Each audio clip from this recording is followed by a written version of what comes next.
The movie begins with a few teenagers sitting around a table at a house party. The hot topic is how to burn calories and stay fit. One of them brings out her phone and shows an app, saying it's extremely effective. This makes everyone curious, but when a girl tries to find it, she comes across a different app with a similar title, Countdown. On reading the description of the app, she finds that it can foretell the exact time of a person's death, down to the last second. Intrigued, the group decides to turn the app into a drinking game, but one girl, named Courtney, is reluctant. However, when everyone insists, she hesitantly downloads the app and accepts the terms and conditions. Afterwards, everyone in the group gets roughly 20 to 70 years, except Courtney, who has only 3 hours to live.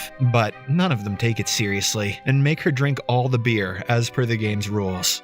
You're not gonna die, Courtney. Now hurry up and poison yourself. Just then, her boyfriend Evan shows up and helps her with the drinks. He gets so wasted that he is barely able to drive, but he's going to anyway. So, after the party is over, Courtney ditches him and decides to walk home alone. Along the way, she gets a cryptic message from the app saying she has broken the user agreement. She then notices a figure following her from behind, prompting her to walk faster. Suddenly, the app gives out a notification mentioning that she has no more than 2 minutes to live. Terrified, Courtney switches off the phone and runs into her house. She heads straight to the bathroom to calm herself down, but things get even weirder. She hears a curtain move, and when she turns around, an unseen force takes a hold of her and hurls her up towards the ceiling. The mobile phone is also miraculously turned on, and when the countdown reaches 0, Courtney is thrown to the bathroom floor in a lifeless state. Elsewhere, we see that Evan's car has met with a horrible accident. He didn't download the app, he's just an idiot. The seat in which Courtney was supposed to be in is impaled by a tree log. The scene then cuts to a hospital where a nurse named Quinn is delivering food to the patients. When she learns that one of them is missing, she searches around the hospital until she finds the patient in the balcony area. He is revealed to be none other than Evan. Quinn sits with him and tries to relax him for his surgery the next day. However, Evan is still traumatized by what happened with his girlfriend. He explains to Quinn what the Countdown app is, which says that he has only 19 hours left to live. He also tells her about his girlfriend, Courtney, and how she died. Evan believes that he will also die in the given time, which happens to coincide with his surgery. However, Quinn, who does not believe in all this, convinces him that everything will be fine. On the way back, she bumps into a senior nurse, Amy, who asks Quinn to come with her. The hospital staff then surprise her with a cake, as it turns out that Quinn is now a registered nurse. Later, she gets a notification on her phone, which turns out to be an ad for the Countdown app. Without thinking twice, she downloads the app and agrees to the terms and conditions. It mentions that she only has 2 days to live, but Quinn shrugs it off, thinking the app is a joke. As she enters the lift, a senior doctor, Sullivan, tries to flirt with her. However, Quinn rudely rejects him before leaving. Hell yeah, Quinn. The same night, Quinn has trouble completing her nursing documents, so she calls her friend for help. The latter says that she needs a birth certificate to fill out the form. The scene then cuts to Quinn going to her parents' house to retrieve her birth certificate. After a bit of searching, she finds it in her late mother's room. Just then, Quinn hears a sudden noise from the closet, and when she goes to inspect, she finds her little sister, Jordan, hiding with her boyfriend. The guy immediately leaves, while Quinn is left in disbelief about what she just saw. However, Jordan is enraged that her romantic moment was spoiled. She never wanted Jordan to come out of the closet. She shouts at her sister for always being away, even after the death of their mother. Once she leaves, Quinn is greeted by her father. He inquires if she wants to come and visit their mother's grave sometime, to which she agrees. The following day, Evan is being prepared for his surgery, but he is reluctant as the app says that he only has 3 minutes left. So he ditches his surgery and leaves the room, but right then the app sends out a notification saying he has broken the user agreement. The next second, Evan sees a tall black figure behind him in the mirror, but doesn't find anyone there in real time. The deathly figure then follows him to a dark staircase. Evan uses the flashlight on his phone and nervously navigates the place. When he looks up, he suddenly sees a figure in Courtney's clothes. It grabs him and chucks him down the staircase, right as the countdown reaches 0. Shortly after, Quinn arrives at work, where Amy informs her about the incident, disturbing her. To get more information, she steals Evan's phone, but realizes that she needs a fingerprint to unlock it. Left with no option, Quinn heads to the hospital mortuary. There, she tries to use Evan's finger, but it doesn't work. work. Hence, she opens his eyes and finally unlocks the phone using face recognition. As Quinn goes through his phone, she notices the countdown, which has reached 0. Later, she realizes that her countdown time is at the same hour she will meet her dad and Jordan to go to her mother's grave. So she calls her dad and immediately cancels her plans. As expected, the app says that she has broken the user agreement, and suddenly, Quinn sees a dark figure in the room. To her relief,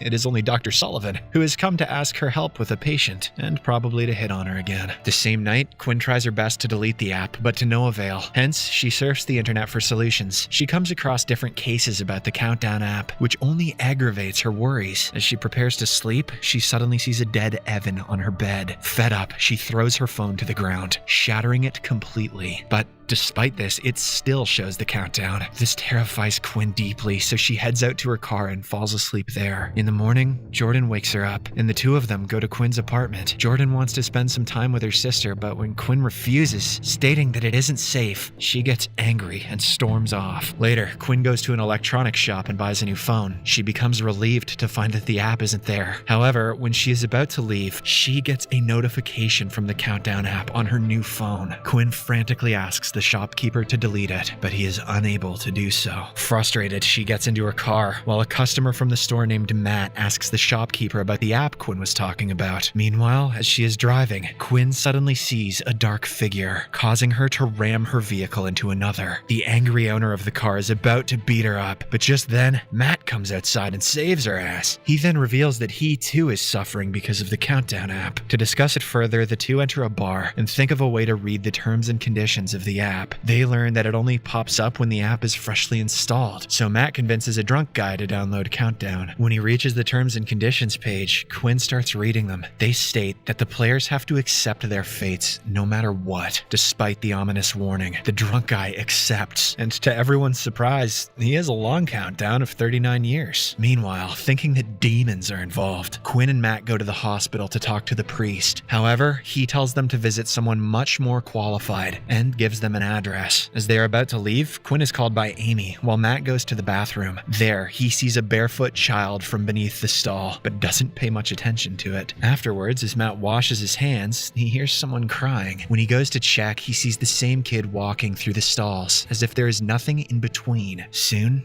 the light goes out, and a mysterious figure attacks him from behind. Matt struggles for his life, but the next second, the lights come back on, and the demon is nowhere to be seen. Meanwhile, Quinn heads to a meeting with HR, along with Dr. Sullivan. It turns out the pervert doctor lied to HR, saying he is the subject of continuous assault by Quinn. The latter tries to assert that she is innocent, but the HR department suspends her for an indefinite amount of time. Enraged, Quinn storms out of the room and meets Matt, who is still shaken by the earlier incident. Shortly after, they arrive at a church and meet the man that the priest pointed them towards. After hearing them out, he recalls an ancient story where a similar demon had terrorized a village. However, after the people united and got to know of its weakness, they killed it forever. Until now, it's in an app now. Now, the priest wants to get a better idea of how the app works, so he tells Quinn and Matt to find someone who can hack the app. In the next scene, the two go to the same mobile shop and ask the shopkeeper for help. The latter thinks that it is a joke, but when they offer him a decent amount of money, he agrees. Later, the shopkeeper hacks into the app and uncovers the code, which is in Latin. He also finds the countdown clocks for all the users and changes the parameters, increasing their lifespans. Surprisingly, Jordan's name is also displayed there, revealing that she too has downloaded that app. Following the successful hacking operation, Quinn takes Matt home as she is too scared to spend the night alone. They have a short conversation about their lives and soon fall asleep. At midnight, Quinn suddenly wakes up after hearing something outside the room. To her horror, Matt is the one outside, meaning the person in bed with her is the demon. She freaks out, and when Matt takes off the bed sheets, the demon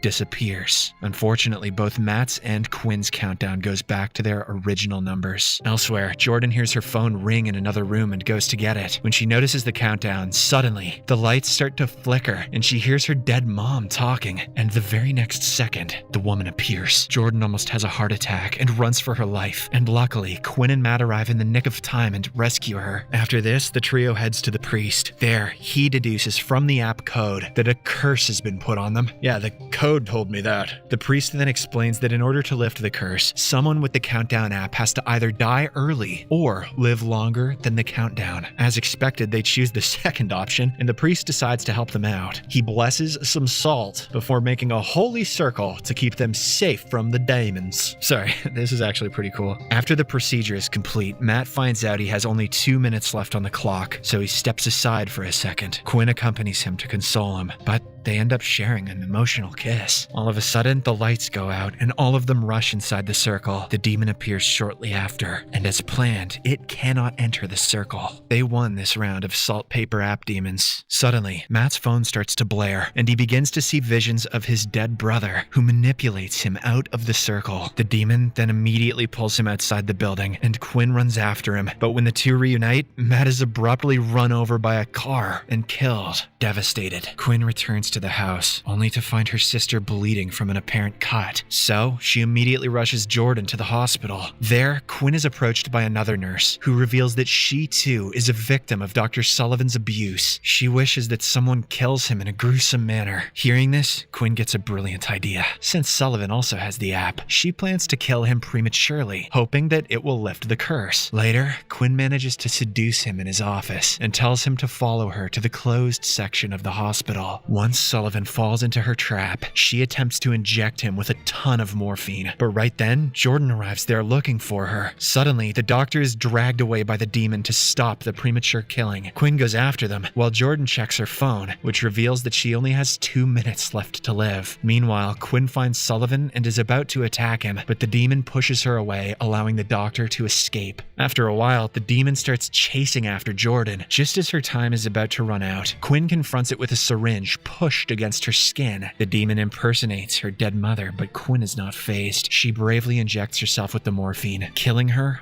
on the spot. Because she died before her countdown ended, the curse is lifted and the demon is seemingly vanquished. Meanwhile, Jordan rushes to Quinn's dead body and surprisingly finds a drug written on her arm with a bottle and syringe in her pocket. Without wasting any time, Jordan uses the syringe and injects it into Quinn's arm, bringing her back to life. The scene then cuts to some time in the future where Quinn, Jordan, and her dad pay respects to their mother's grave. The movie ends as Quinn gets a notification on her phone, which says that the latest version of the Countdown app has been installed. Subscribe for more videos like this, turn on notifications, and leave a like to help the channel out. Thank you for watching.